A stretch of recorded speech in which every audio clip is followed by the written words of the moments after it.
Right. to 1950, 2000 in a year, in the face of 5% interest rates, in the face of not just interest rates, but monetary tightening generally, is astonishing, frankly. It's very good performance, and we know why.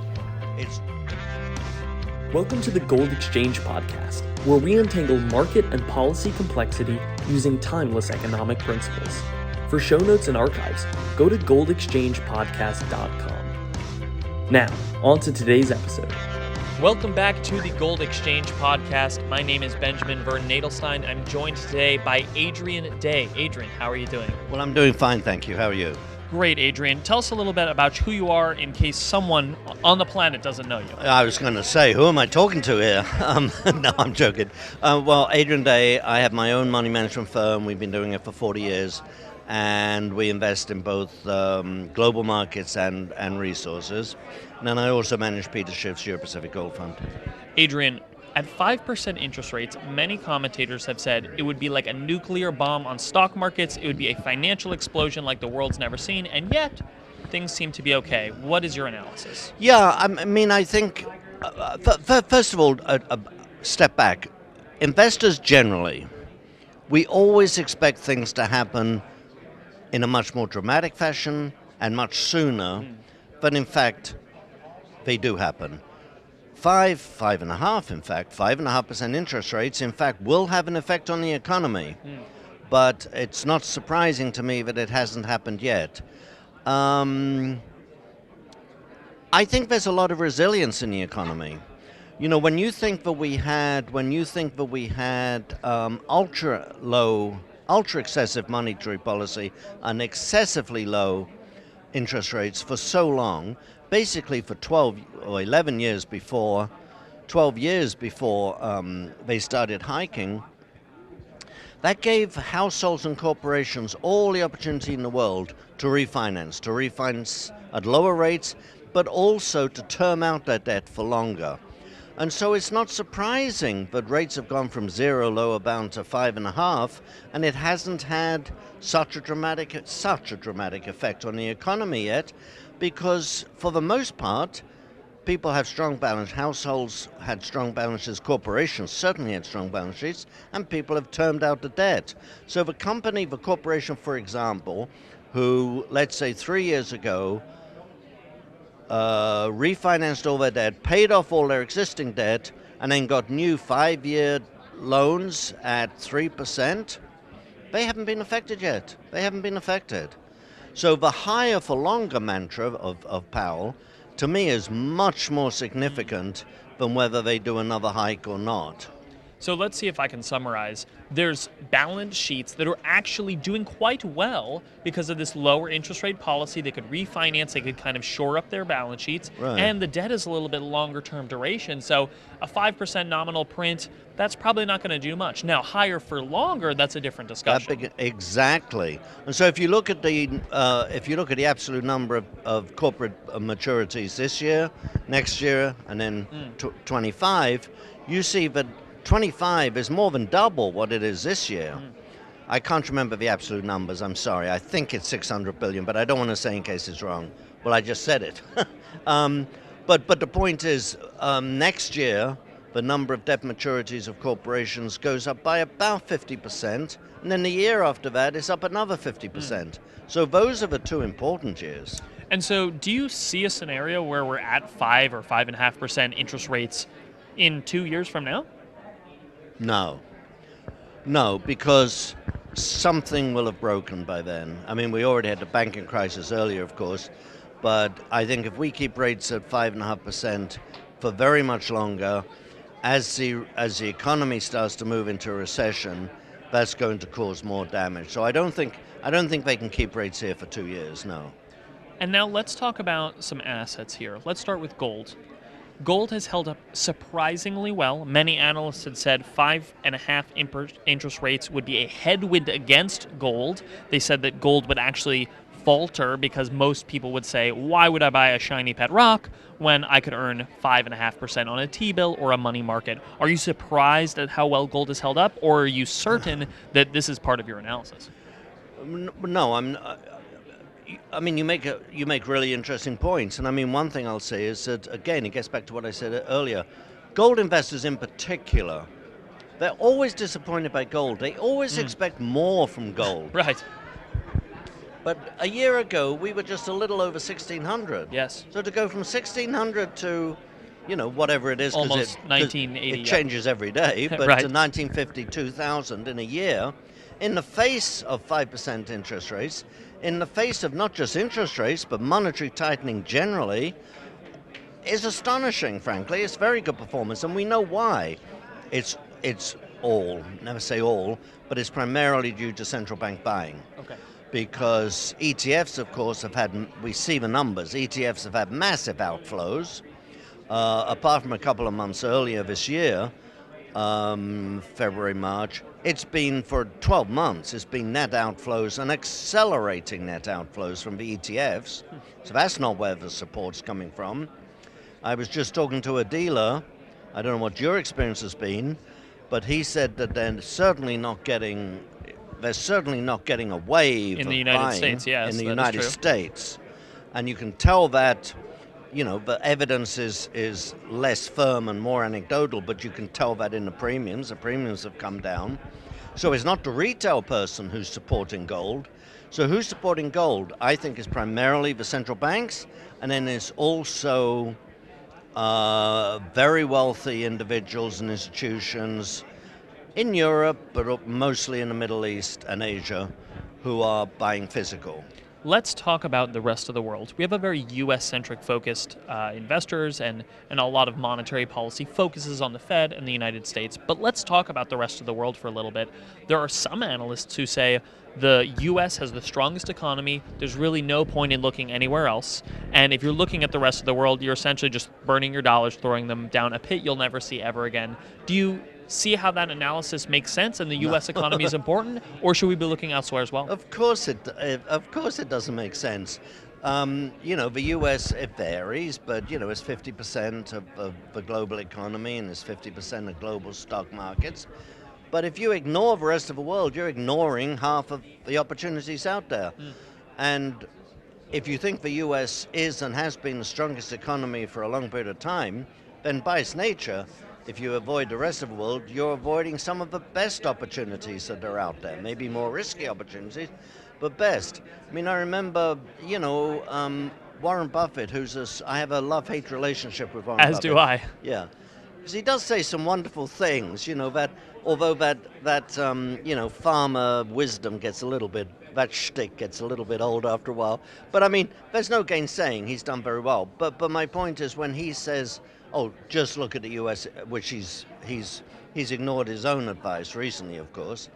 But I mean, I say to people, well, in that case, why don't I just look at investment opportunities in Puerto Rico? Because I know those better than I know California. So let's just stick to our home state. The logic is exactly the same. And let's forget Puerto Rico for a second. But if you're in California, you could argue there's plenty of opportunities in California. That's a great point. So it's a nonsensical argument. I think it's a mistake. And of course, we all know, if we study history, we all know that even though the U.S. has been dominant since the Second World War, there have been long periods when foreign markets have outperformed the U.S. dramatically over a period of years. I mean, think of John Templeton, who in my mind is the greatest investor ever. His Templeton fund could move anywhere they wanted, but he once was as high as 90% in Japan, and that was for multiple years. My point being is that there's good opportunities everywhere. Sometimes the U.S. is the best place to invest. Sometimes it's not.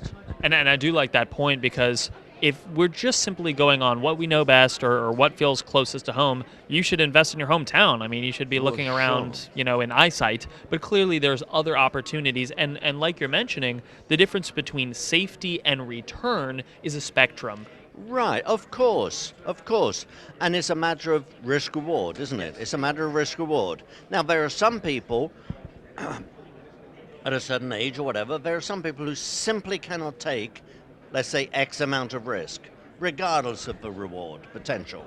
They simply can't justify that. But for most investors, it really is a balance. What's the risk? What's the reward?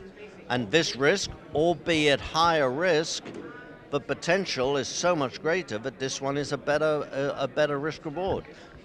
Now I have a question. We've talked a little bit about gold, we've talked a bit about foreign currencies, and we've talked a bit about central banks buying gold.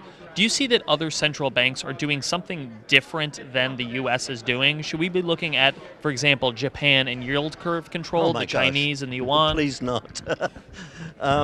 Well, there's certainly some central banks that are doing better than others. I'll paraphrase. I can't quote him, but I'll paraphrase the presidential nominee in Argentina, Milei. Milei, yes. I don't know his first name. Javier. Javier, thank you. Javier Milei. He says that all central banks are bad. The Federal Reserve is really bad, and the Argentine Central Bank is plain evil. So I would say that all central banks are bad in the sense that I think the whole theory of a central bank is wrong, is in error. But within the construct of having central banks, there are certainly some that are doing a far better job. Singapore would be one. I wouldn't point Japan up as an example. You were joking, of course. Absolutely. Thank you. Well, I was about to take the mic off and walk off. I was about to have this tight, very, very tight around my neck. And, unfortunately, Swiss National Bank used to be an extraordinary solid central bank. Hasn't been for 10 years. They've turned into a hedge fund, basically. But there are some. Bank of England is useless. They have been for 10 years. Growing up, I always thought they were an institution to look up to. Maybe I was naive at the time. Now, question for you. There seems to be a lot of dead ends here. We've talked about, this currency or this country might not be the next place to invest. What are some underappreciated investments or different areas to invest? Gosh, that's a good example. Well, a good question. I mean, I do think that the best risk reward is the gold stocks. That's not exactly under recognized. Typically, my macro view is we're moving into a stagflation. Okay. I think we're going to move into a recession or sluggish economy before the Fed has quashed and other central banks have quashed inflation. So we're going to have a stagflation. In a stagflation, one of the top performing assets are emerging market stocks and bonds. And really, it's smaller markets, not just emerging markets, but smaller market. The problem is they tend to do well when the dollar is falling. And so at the moment, we're moving into a stagflationary period when they should be doing well, but the dollar has been very strong. Right. And that's on balance, that's negative for smaller markets because so many corporations will take US dollar debt out, because to borrow money in the baht or whatever is just too expensive. And of course, they're getting crushed as the dollar goes up. If you start to see, just to finish your thought, if we start to see the dollar go down, if we start to see the dollar go down, then I think we should start to look at some smaller markets in a broad sense. But without that, I'm being very, very, very selective, very bottom up, frankly, very idiosyncratic. So we have investments in, Singapore. We have investments in Malaysia. We have investments in Argentina. That's a shorter-term speculation. But I don't have much in the major markets at the moment. Now, one of our final questions here. Who are you reading? What do you follow? What are some books or analysis that you like to read to really keep yourself informed and that have influenced your analysis? Oh, gosh. Well, in terms of books, I'll come to that one first. I mean, I think the Money Masters book was a classic. I've forgotten who wrote it, John someone. But people can look it up in Amazon. There's multiple editions of it. I think the first one is the best. Money Master simply looks at some of the most successful money managers and what their style is. And the beauty of that book is it shows you, it demonstrates clearly that there's more than, I mustn't say more than one way to skin a cat because my daughter doesn't like me saying that. There's more than one way to skin a carrot. Peel a carrot. There's There you more go. than one way to peel a carrot. Because you see all these successful investors, and each one has a different approach. And the lesson that I got from that book, frankly, is, don't try to be all things and do all things. If you truly are, I don't mean be stubborn, but if you're a value investor and you're buying undervalued assets that you spent a lot of time researching, and you know this is a good asset that's undervalued, well, don't suddenly become a trend follower when it drops 5%. Because if you're a value investor, a 5% drop is meaningless.